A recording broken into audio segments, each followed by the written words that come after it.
Continuidad de la magia iniciática en el Egipto antiguo, por Jorge Ángel Líbraga. Egipto se mantiene ante nosotros y ante los especialistas que nos hemos dedicado al estudio de su historia como un gran enigma, algo que no podemos entender.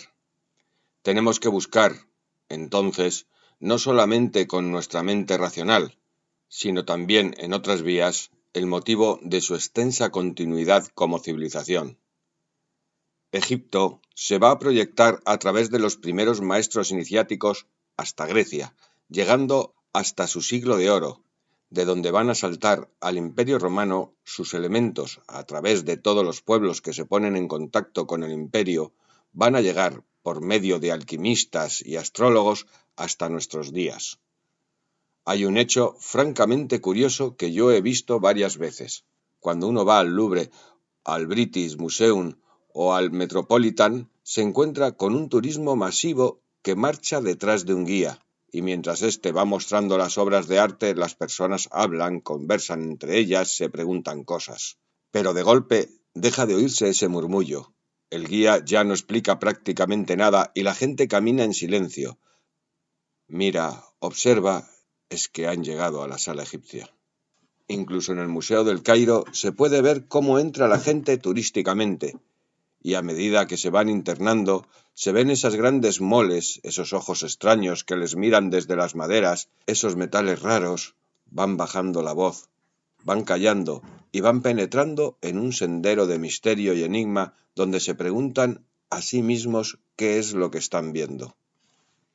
El destino, las moiras, la suerte, como se quiera llamar, me ha permitido visitar muchos lugares en el mundo en donde se dice que se ha plasmado una fuerza metafísica, y he podido ver de qué forma, en aquello que hoy llamamos Egipto, esa fuerza metafísica se plasmó de tal manera que no solamente tuvo una enorme continuidad histórica a través de su propia evolución, es decir, desde lo que podríamos llamar un Egipto arcaico o predinástico hasta el Egipto terminal, en la época de los Ptolomeos y los romanos, sino que todavía hoy tiene influencia. Para hablar de dicha influencia, tal vez convenga definir lo que es la magia. Es muy difícil definir algo que es enteramente vital y espiritual. Todos podemos definir fácilmente cualquier objeto material, pero si tuviésemos que definir la vida, la muerte o el amor, el problema sería más complejo. Si bien todos sabemos lo que es el amor, cada uno tiene el suyo, y habría tan solo un común denominador que diferenciaría el amor del odio. Así, cuando hablamos de magia, lo primero que hemos de hacer es no identificarla con sacar un conejo de una chistera. Eso no es magia, sino prestidigitación, o un recuerdo de algo que acaso una vez ocurrió. A veces quedan recuerdos en los pueblos de cosas que sucedieron, como esos recuerdos que tenemos de cuando éramos niños, pero que no podemos situar exactamente, que no podemos decir dónde comienzan y dónde acaban, y que sin embargo influencian nuestras vidas y sobrecargan incluso nuestra expresión y nuestro lenguaje. Así, magia no es ese conjunto de hechos más o menos fenoménicos, de prestidigitaciones, de cosas más o menos extrañas que se puedan hacer para divertir al público. La verdadera magia, la única que hay, no es para divertir al público, sino que es la magna ciencia, es el espíritu de las cosas, allí donde realmente se encuentran. Nosotros amamos el arte, la ciencia, una forma de vida, una manera de ser. En ese lugar, en esa encrucijada donde se encuentran nuestros amores, donde se halla lo mejor de nosotros mismos, donde está el corazón de la vida, allí está la magia. Esa es la magna ciencia. Ese es el conocimiento, el interior esotérico de todas las cosas. Es la semilla de todos los frutos, el motor que movió todos los mecanismos de la historia, aquello que todos tenemos dentro, aunque no sepamos, tal vez, definirlo con palabras. Los franceses lo llaman charme. Nosotros podemos hablar de simpatía, y otros lo llaman de mil modos distintos. Es aquello que tenemos dentro, que está más allá de nuestra cultura o incultura, de nuestra edad o de nuestra forma de vestir. es aquello que tenemos muy cerca del corazón, del alma, lo que nos permite realizar prodigios, avanzar en la vida, hacer cosas, lo que nos permite, de alguna manera, ser quienes somos. Allí, en el corazón de la vida de cada uno de nosotros, está la chispa que es la magia. Desde el comienzo de todos los tiempos, desde que la humanidad lo es, parece ser que esa chispa que todos llevamos dentro quiso, en algunos, en los más espirituales, unirse y conformarse para constituir una fuerza espiritual que ayuda a todos los hombres. Los viejos textos dicen que hemos sido ayudados por los dioses para obtenerla. De estos dioses o seres superiores llegaron los primeros hombres y les dieron esa chispa, así como la posibilidad de aplicarla en la ciencia y en el arte, de configurar los esquemas culturales y civilizatorios y de posibilitar ese contacto con lo invisible más allá de la periodicidad histórica. Si nos encontramos con los hechos religiosos que han sucedido a lo largo de la historia, vamos a ver que el hombre en determinado momento se postra ante una concha marina, por ejemplo, en las costas de África, o ante un cráneo de oso en Centroeuropa, o ante un obelisco en Egipto, pero eso son formas exteriores. Hay algo anterior a todo eso. Dicen los antiguos libros que hace millones de años, de alguna manera, vino la magia al mundo. Los hombres se iniciaron y fueron adeptos de esa magia, que esa capacidad de encontrar todas las cosas, de tener la llave que puede abrir las diferentes puertas de la naturaleza, empezando por aquellas que tenemos nosotros mismos. Así, el hombre empezó a conocerse a sí mismo, a comprender que era algo más que un poco de carne, que estaba constituido por cuerpos mucho más sutiles, que el universo no era tampoco un simple fenómeno hostil, sino un macrobios, un gran ser vivo, y que había una unión física y metafísica entre el universo, es decir, la parte que podríamos llamar exterior a nosotros mismos y este microcosmos que es el ser humano. Así fueron naciendo las ciencias, como la astrología, por ejemplo, que relaciona las posiciones de los astros con las personas, no solamente en el momento del nacimiento, sino en el de la gestación, y también con aquello que les puede ocurrir en la vida, así como marca su naturaleza y sus características. Tal vez habréis visto camafeos dedicados al emperador Augusto. Augusto pertenecía astrológicamente al signo de Virgo, pero en todos sus camafeos aparece el símbolo de Capricornio. Esto es porque en la antigüedad se hacía el horóscopo del momento en que una persona era gestada y otro secundario del momento en que se le cortaba el cordón umbilical. En realidad existe aún una tercera forma horoscópica que se refiere a la individualización de la persona en otros planos de conciencia hace millones de años. Estas antiguas magias fueron trasladándose de uno a otro lugar. Dicen los viejos libros que antiguamente la Tierra tenía otra formación. Esto se está comprobando hoy a través de medios científicos. Los continentes siguen las leyes de la balanza isostática. Se han elevado, han bajado, se han desplazado y han cambiado varias veces. Incluso varió su relación con la eclíptica, ese plano donde teóricamente giran los planetas alrededor del Sol, de tal suerte que hoy se han encontrado restos de carbón en la Antártida, de manera que lo que hoy es el continente helado, donde solo hay musgo, fue alguna vez un lugar con bosques y grandes animales, cuyos cadáveres se petrificaron y llegaron a convertirse en carbón. El mundo modificó varias veces su posición en cuanto al plano de la elíptica, y varias veces cambió también su temperatura. La doctrina secreta, por ejemplo, menciona continentes de los cuales nos llegan tan solo, a través de la cultura occidental, los recuerdos de sus últimos fragmentos, como el continente Atlante. A través de las anotaciones de Platón, que dice haber recibido estos conocimientos de los egipcios, sabemos de la existencia del último resto del continente Atlante, que él llama Poseidonis, y que se habría hundido hace unos 11.500 años en el Océano Atlántico.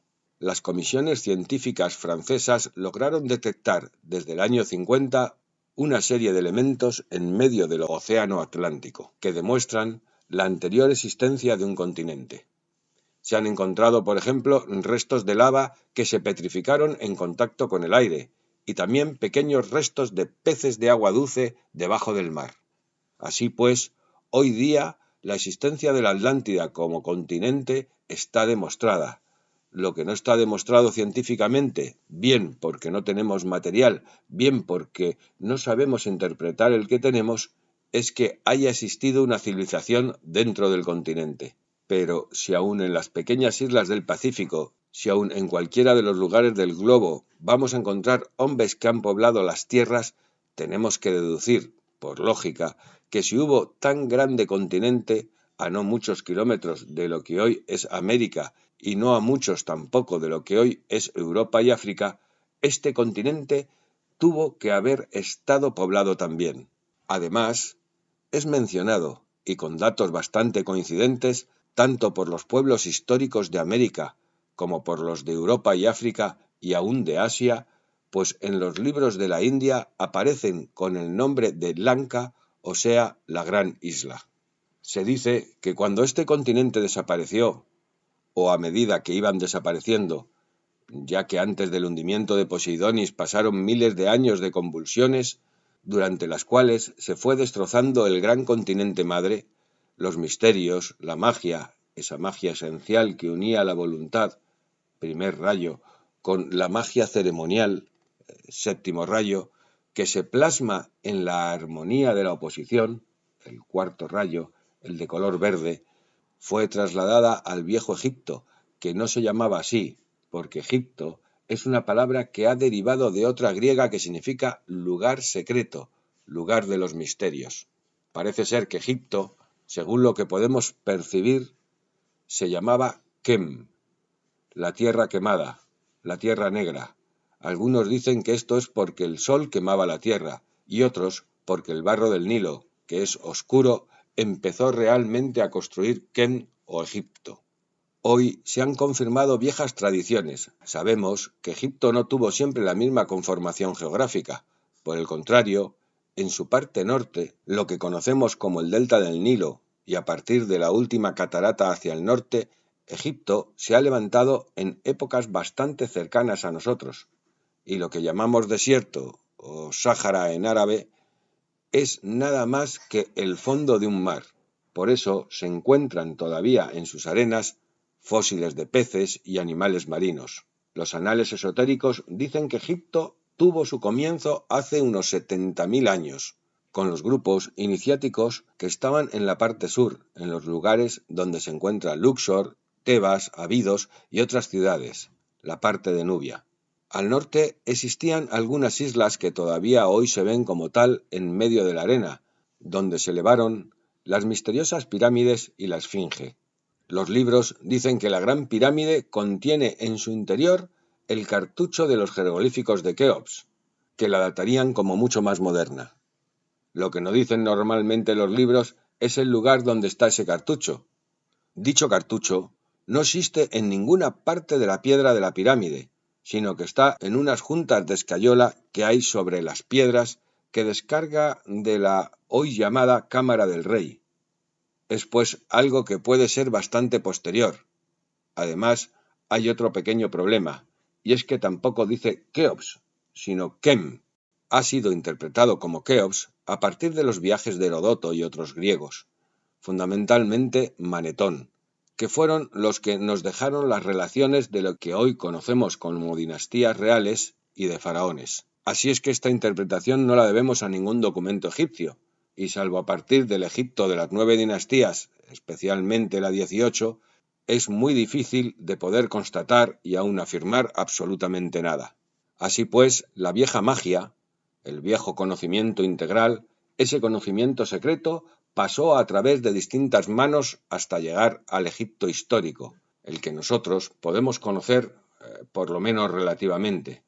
¿Cómo es que hubo esa continuidad en el misterio? ¿Cómo es que permaneció tanto tiempo esa magia? ¿De qué manera? Es muy fácil decir que los egipcios en las primeras dinastías estaban prácticamente en una edad neolítica y que de repente construyeron las pirámides, los templos y todo lo demás. Pero esto es algo completamente irracional. Las medidas científicas tomadas en la Gran Pirámide, por ejemplo, revelan una perfección técnica que solamente hoy podemos alcanzar, o tal vez ni siquiera eso, porque a medida que el hombre avanza, va descubriendo más prodigios sobre la colosal construcción. Veamos un ejemplo. La pirámide era admirada en el siglo pasado cuando se aplicaban los primeros teodolitos, por la exactitud que tenía, pero cuando se aplicó la cinta de Invar, se vio que era mucho más exacta, y hoy, que ha llegado a ser medida con sistemas electrónicos, se ha descubierto una exactitud superior aún. Esto debería sobrecogernos y hacernos pensar que tal vez en el futuro, si desarrollamos técnicas superiores a las actuales, podamos apreciar un nivel de perfección aún superior. Si observamos que solo su revestimiento llevaba 25.000 bloques y que cada uno de ellos tenía la misma perfección que la que puede tener un gran espejo parabólico de los que se utilizan para las observaciones astronómicas, es difícil creer en un hombre que está con una piedra tallando otra. Los que hayan visitado las ruinas de Memphis, lo poco que queda, tal vez hayan visto a un hombre sentado en el suelo que con una piedra está tallando otra. Hace muchos años que ese hombre está allí con la misma piedra y cuando pasan los turistas, los guías afirman que así se hicieron todas las piedras de Memphis. Francamente, todavía hoy tendríamos que estar trabajando en el Muro de las Cobras, sobre todo considerando que la población del Egipto antiguo nunca sobrepasó los 12 o 14 millones de habitantes. Magia, pues, no es sacar un conejo de una chistera o hacer aparecer una moneda en el aire. Magia es un conjunto de conocimientos que abarcan desde lo metafísico, como el conocimiento de encarnaciones anteriores, el contacto con el alma o saber dónde radican nuestras virtudes y defectos, hasta la aplicación en el aquí y en el ahora de la parte científica o de la artística. Egipto, a través de esta magia, de este conocimiento, obró prodigios. Por ejemplo, la diorita, una piedra cuya dureza puede ser sólo superada por el diamante, los egipcios la cortaban como si fuera mantequilla. En el Metropolitan Museum de Nueva York existe un gran cánope en que se muestra que lo que cortó la diorita, que no sabemos lo que es, avanzaba 17 veces más de lo que puede avanzar un diamante. O sea, tenía una dureza 17 veces superior a un diamante. Pero hay un problema. Los egipcios no conocían los diamantes. Y hay otro problema. Se ha hecho un análisis espectrográfico sobre los cortes y aparece cobre. Y está claro que el cobre no puede cortar la diorita. En el Museo Rodrigo Caro existe un pequeño vaso isaico que contuvo agua del Nilo. Está hecho de una aleación de cobre, estaño y otros materiales que darían cierto bronce, pero ante el tensiómetro da una dureza de hierro. Todo esto son muestras de lo que se podría hacer con un conocimiento íntimo de la naturaleza. Mucho antes de que se hablase de la física atómica, cuando se pensaba que el mundo estaba hecho de moléculas solamente, cuando se despreciaban las teorías de los griegos de la época de Demócrito, que nos hablan de los átomos y aún de lo que está más allá de lo que nosotros hoy llamamos átomos, puesto que átomo significa lo que no se puede partir, las pequeñas partículas que permiten que no solamente pueda haber diferenciaciones en cuanto a las cosas físicas, sino que los elementos mismos puedan ser transmutados y cambiados. Ya existía la vieja alquimia, que algunos hacen derivar de la palabra árabe que sería alcemun, y otros del antiguo nombre de Egipto, Ken o Kemur, aquello que está quemado, aquello que es negro. Sabemos también que los egipcios mantuvieron a través de los siglos una serie de conocimientos técnicos. Ver al natural un bloque de 1.000 toneladas en un lugar cerrado que no tenga ni una marca de algo que lo haya movido es algo increíble. Hay solamente dos posibilidades: que hayan poseído instrumentos completamente desconocidos para nosotros, de lo que no ha quedado ni rastro, o que hayan podido desgravitar de alguna forma las grandes masas de piedra, cosa que hoy sabemos no sería un imposible desde el punto de vista científico. Los egipcios mantuvieron estos conocimientos secretos y poderosos a través del tiempo. Muchos se han quejado de que el arte egipcio es un arte petrificado y dicen, en parte con razón y en parte sin ella, que el arte egipcio en las primeras dinastías es prácticamente el mismo que podemos encontrar en la época saíta. Para los especialistas no es exactamente igual, ya que se distingue perfectamente un jeroglífico de las primeras dinastías de otro del Imperio Nuevo, leyéndose además de manera diferente. Los primeros son jeroglíficos gráficos que se leen por conceptos, luego van a ser silábicos y después alfabéticos. Más tarde pasan a ser la llamada escritura demótica, de demos, pueblo, y esto a su vez será origen de lo que hoy se conoce como el árabe, que se escribe de derecha a izquierda. Estos jeroglíficos tenían otra característica, y es que el color también tenía significado. En un escarabajo del Museo Rodrigo Caro hay unos jeroglíficos en negro y rojo, y no significa lo mismo lo que dicen los negros que lo que dicen los rojos. Se trata de un encantamiento para evadir las serpientes físicas y también las metafísicas, las serpientes de la luz astral, una especie de elementales que nos pueden atacar en los momentos en que nuestras defensas psicológicas están bajas. Todo esto que encontramos a mediados o finales del Imperio Nuevo lo encontramos también a comienzo de las primeras dinastías, y es que el arte, aunque tenga pequeñas diferencias, en líneas generales sigue siendo el mismo a través de miles de años. Si nos fijamos en la representación de una de las triadas divinas que existieron en Egipto, Osiris, Isis y Horus, vemos que se dan muchos colores rituales que son específicos en su representación. Isis tiene que ir sobre una banda roja, Osiris sobre una azul, en estado funerario, y Horus sobre una amarilla o dorada solar. En Egipto no hay nada casual, los colores tienen su significado, hecho que nosotros descubrimos recientemente, en el siglo XVIII, cuando se logró dividir la luz en sus distintos espectros, y se supo, algo más tarde, que había espectros de luz invisibles al ojo humano, tales como el ultravioleta o el infrarrojo. Los egipcios ya sabían todo eso, tal como puede constatarse en los restos de sus papiros e inscripciones. Algunos de ellos hablan sobre sus luces visibles y las luces invisibles, y de qué manera las visibles están rechazando lo que nosotros vemos, y no son del color que apreciamos.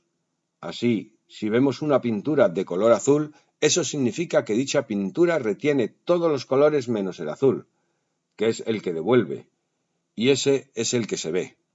Estos conocimientos, cuyo redescubrimiento fue reciente, por el avance de la técnica, eran ya conocidos por los egipcios. ¿Por qué no cambió el arte egipcio, y los pies figuran de costado, y los ojos de frente, y todo parece tan artificial? No es artificial, sino que simplemente obedece a determinados cánones de relaciones secretas que conocen aquellos que están iniciados. Si nosotros presentamos, por ejemplo, un circuito impreso a alguien que no conozca nada de electricidad, se preguntará por qué es así, por qué tiene colores diferentes y para qué sirve. Es obvio que nosotros hacemos lo mismo ante los elementos que desconocemos.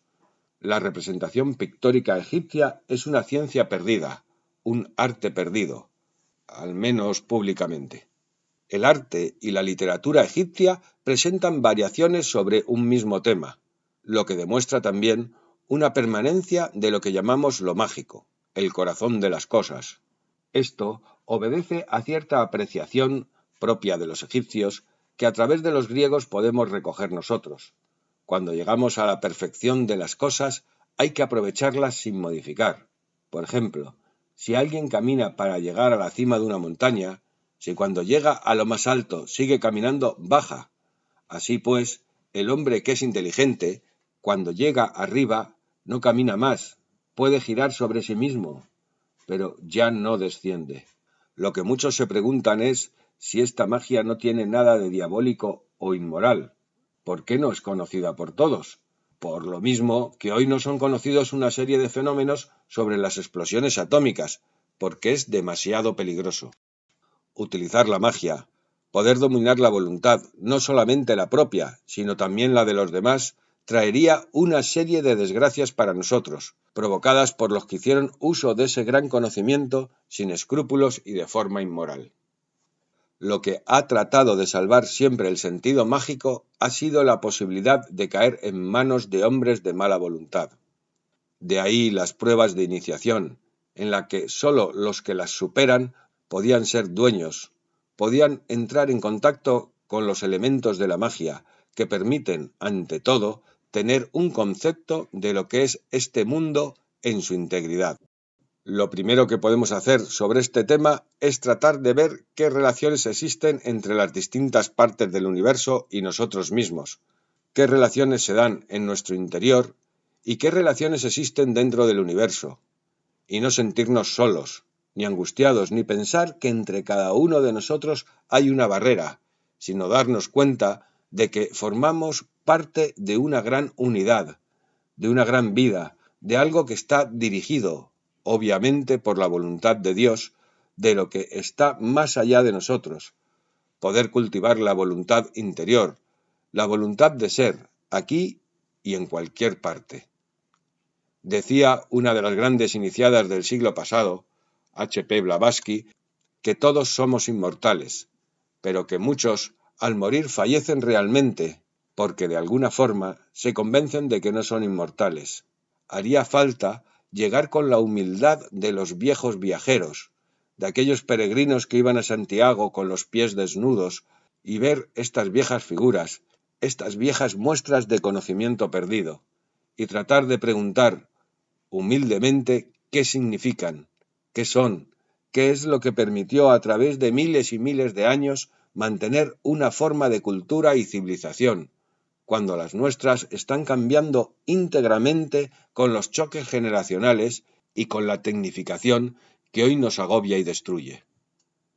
Tenemos que reencontrar el hilo de esa continuidad mágica para poder conformar un mundo unido, un mundo de manos juntas, un mundo nuevo, un mundo mejor, donde no rechacen ese mágico mundo viejo.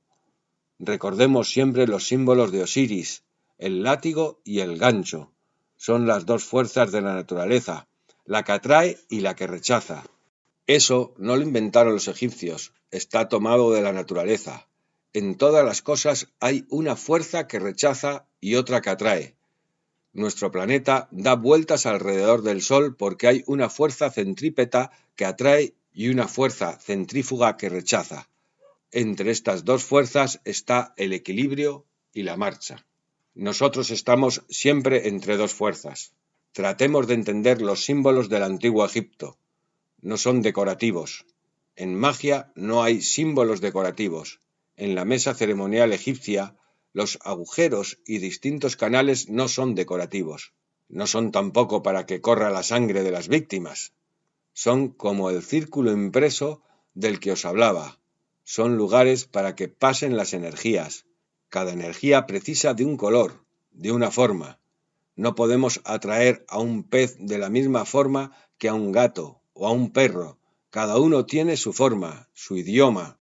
Así también, las fuerzas de la naturaleza, las que se mueven a través nuestro y a nuestro alrededor, tienen su forma y tienen su tentación para marchar. El mago no las invoca, sino que las evoca. El mago conoce los caminos de las fuerzas y rige esos caminos, y hace que ellas, en unión con él mismo, realicen prodigios para bien de la humanidad. Ese es el verdadero mago, y lo demás es mentira. Es para distraer los ocios, o son viejos recuerdos, como el de la señora que mira las cartas o lee las líneas de las manos. Está haciendo algo sin saber por qué. Simplemente tiene cierta sensibilidad y acierta muchas veces. Pero son ciencias perdidas que existían en la antigüedad. Las líneas de nuestras manos, de nuestros pies y la forma de nuestro rostro y sus expresiones tienen un significado mágico, como lo tiene el vuelo de los pájaros o la voz del viento o las aguas cuando corren. Así, todo el mundo es susceptible de convertirse en un gran libro, en una inmensa Biblia, en donde podemos leer los designios de Dios. Cuando lleguemos a contar con la magia, podremos leer dichos designios divinos. Eso no da felicidad, da simplemente sabiduría.